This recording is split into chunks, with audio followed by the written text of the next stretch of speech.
हजारों वर्ष के तप और योग के माध्यम से सभी प्रकार की भोग और इच्छाओं से दूर रहने के लिए शिव को जाना जाता है। शिव निस्संदेह हिंदुओं के सबसे आकर्षक और सबसे ज़्यादा पूजे जाने वाले देवता हैं।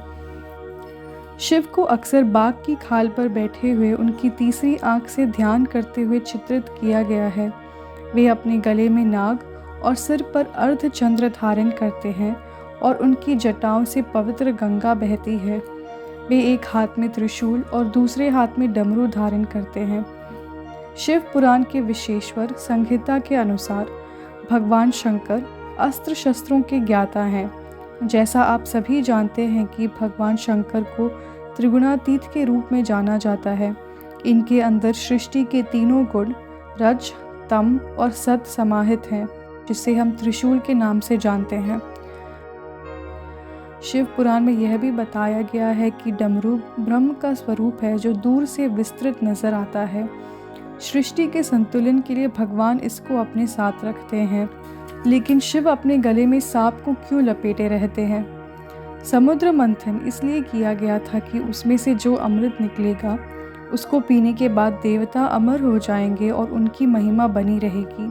नागों के देवता वासुकी नाग को रस्सी की जगह इस्तेमाल किया गया और मंथन के लिए मंदराचल पर्वत को।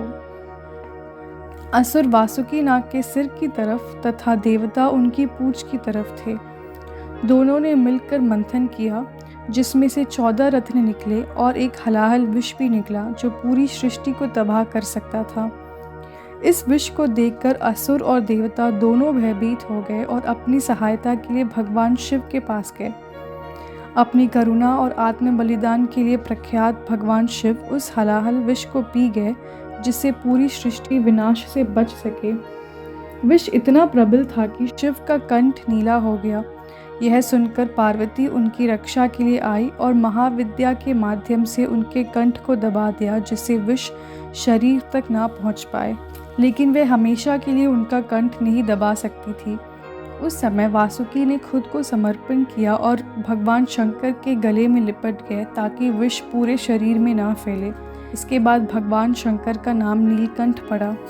ऐसी भी मान्यता है कि वासुकी भगवान शंकर के सच्चे भाव से भक्ति किया करते थे। उनकी श्रद्धा भाव से पूर्ण भक्ति देखकर भगवान शिव बहुत प्रसन्न हुए और वासुकी को गले में धारण करने का वरदान दिया।